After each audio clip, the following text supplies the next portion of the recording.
March Madness is upon us. And couple that with the NBA season is going on, actually going to the playoffs. A better way to bet on those games and games in other sports like the Premier League and everything else, or even Major League Soccer, than betus.com, where you can get 125% of the sign-up bonus, which is up to $2,500 by using the promo code TKT for the Klown Times. So what are these other perks here? You can bet on the go. You can bet anytime, anywhere on your mobile device. You get fast pass, or you get paid immediately every single time. And last but not least, you can you could do live betting where you can bet during the game, getting the early and the best lines. Again, use my promo code TKT for the Klown Times to get up to 125% of the sign-up bonus, which is up to $2,500. So again, not to sound like a book record, but go to betus.com where the game begins. You look at this, it was soured maybe. I thought it was pettily enhanced, and I'll explain why later. By Kyrie Irving interaction with the crowd. Now, you saying these press conferences, right? When he said that he's going to have that same energy that the fans have towards him. He hasn't realized how things ended, right? I mean, how things ended when he wanted out of Boston. Of course. He got traded there, and now the fans turned on him. And I tuned in to yesterday's game, almost from start to finish, just to see the reaction. Because the series alone, in fact, besides them having be two teams that could easily go far in the Eastern Conference playoffs, I think even Brooklyn has a 7th seed because they got both their guys.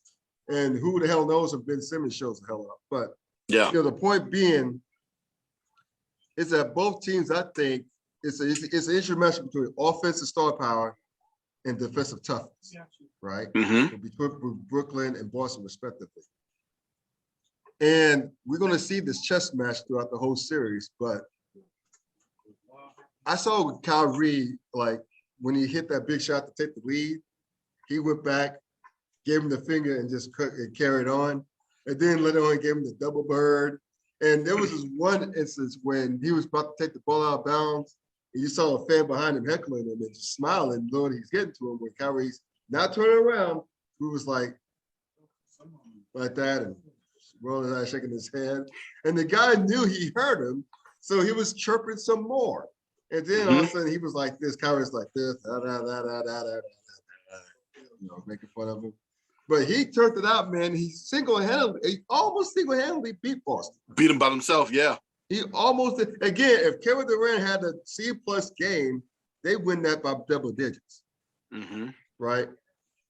And I think Brooklyn may get them the second game, the game 2, because I don't think Kevin Durant's gonna have a back-to-back horrible games. But we all know that Kyrie's gonna get fined, right? We know that he's going to pay some type of penance. And this is, he's to do the fact that he's a repeat offender. He's going to get, he makes gazillion dollars a year. So it's going to be like chicken feed, but for the amount, it's going to be a lot for the fine itself, the amount itself of the fine. Look, I understand where Kyrie's coming from, but as I always say, unless a fan slurs you, or in this case calls him the N-word, or talks about his family, it is what it is. Fans are going to get to you. I mean, that's if you're a professional athlete, you got to take the good with the bad, right? You got to take that, especially in the high stakes environment as the playoffs. In this case, I mean, because check this out. You don't think people said stuff to Shaq? Most definitely. You don't think people said stuff to Reggie Miller? I mean, hell, Spike Lee, right? Comes of course. To mind. The Bad Boy Pistons, Michael Jordan, Magic Johnson. When he would go back to Boston to play Larry Bird Celtics in the finals, you don't think he heard some stuff? James Worthy, Dominique Wilkins. Hell, especially Charles Barkley. You don't think he heard some stuff? Yeah, but see, that's where I differ from you, right? That's where I differ from you. Because even in those instances, those dudes said stuff back. Hell, Right. Charles jumped up in the stands. Oh yeah, I remember that. He spat on a kid. He spat on it. Yeah. He went to spit on a fan, but he missed him, hit a little girl. I remember that. Yeah. Yeah. So, that's why I disagree with you. God, in this Houdini era of friends, how many of us have them? Let me go play with my boys. There's no true, real rivalries anymore in the NBA, in my opinion, era. We need this. We need a black hat dude coming out there and being an antagonist to the fans, not just to the team, but to the fans too. And who none better in this situation than Kyrie Irving? This is the same Bama, the year after being traded to the Brooklyn Nets, comes out with Sage during the preseason to get rid of the evil spirits in the TD Garden. In the preseason? This Bama here, so that relationship that he had with the Celtics and their fan base was contentious. If he did that in the preseason, so yes, I didn't mind it. Now, what I do mind is the response and the reaction that he gave the reporter and tried to be very blasé about it and try to brush it off and not wanting to answer the question. If you're not going to answer the question, don't be a jerk about it. Just say, okay, I don't even want to talk about it, dude. But he did start out by saying all he wanted to do was talk about basketball. But that reporter was doing his job by trying to get an answer to his question. But instead of being a jerk about it, he could have came to him a little bit different than what he did. But I don't mind it. I don't. Because, of course, there have been instances where words have been exchanged between players and guys on the front row. Hell, there's a bet going on right now between Karl Anthony Towns and John Morant's daddy on who gonna wear who jersey, whoever loses the series. I mean that's between fans, but I know that there's words being exchanged. There's most definitely words being exchanged with your boy Pat Beverly and the fans over there, and God, I just said the team that they were playing against in Memphis right now. Mm-hmm. So yeah, I don't mind it. I love it.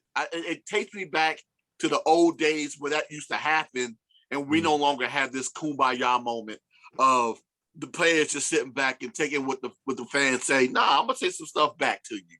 Now, the and I have no problem with that. I have no problem with that whatsoever. I know it sounds contradictory.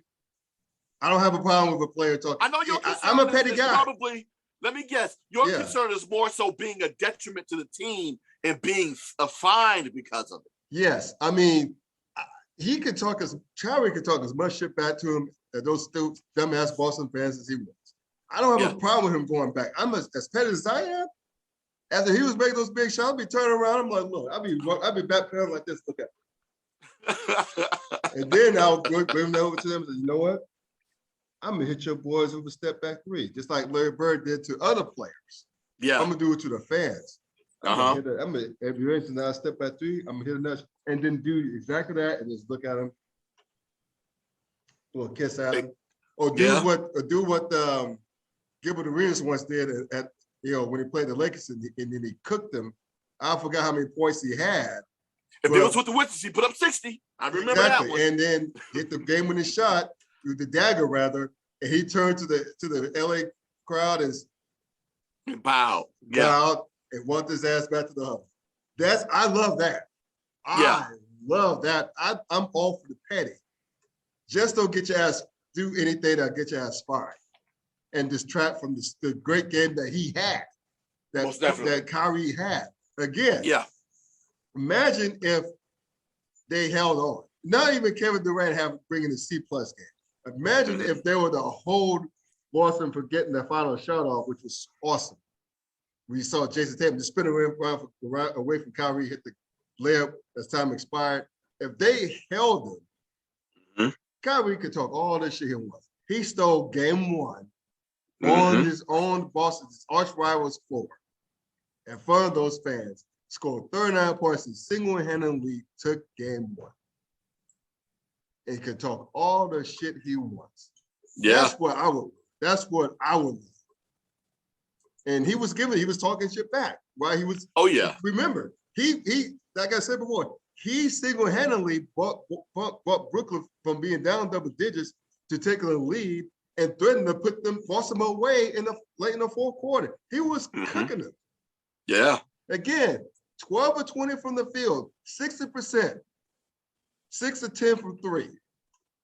He was cooking them. He was cooking them. Yeah, my question is, will he be capable of sustaining that throughout an entire series, which he probably will. But of course, Boston is most definitely going to make adjustments same way that Kevin Durant will make adjustments too. My only thing is, I just wish he would go ahead and make adjustments and take a brush to his hair. Or lotion to his legs, one. Something, please. I'll give KD this. He's one of those brothers who really just wants to hoop, doesn't give a damn what anything. He just wants to. He don't care if his edges are bad, his line is bad. He don't care if his BDBs in his head, all over his head. He don't care if his skin looked like a lizard. He doesn't care. He just wants to don't care. He just wants to hoop. Yeah. And he'll probably hoop a lot in game 2. I'm sure he looked at the film. I'm sure talked to Steve Nash and Jacques Vaughn, I think is on that staff. I'm sure he talked to a lot of those cats and just say, and Kyrie probably as well, and said, look, this ain't gonna happen again. Now, there was one play, and I completely missed it, where KD had one of his jump shots blocked. How often does that happen? Yes.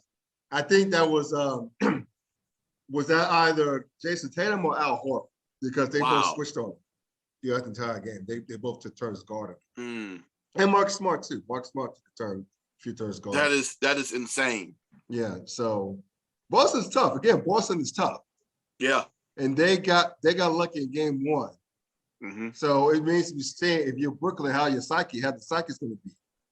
Are they going to come out pumped and say, hey, one half of our superstar tandem had a bad game. We only lost by 1 at the shot at the buzzer. Or would they come out deflated? Yeah.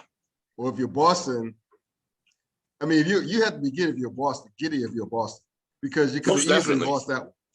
So you're going to take a win wherever you can get, just make the adjustments and just have that in your back pocket. So that win in your back pocket. So it's too bad we have to wait till Wednesday night for game 2. I can't stand the TV contrast to have. But anyway, the point is that this should be a great series, rather. And again, I understand Kyrie's frustrations. I love the pettiness. Just don't do anything that would get your ass fucked. No. Because the last thing, all of them. But I was going to say the last thing you want to give a troll is knowledge that he could control you. Most definitely. Because definitely. Because like Shannon Sharp, he liked to credit his grandfather saying stuff, but he always says his grandfather always used to tell him, don't let people know what makes you tick, because they know what it takes to wind you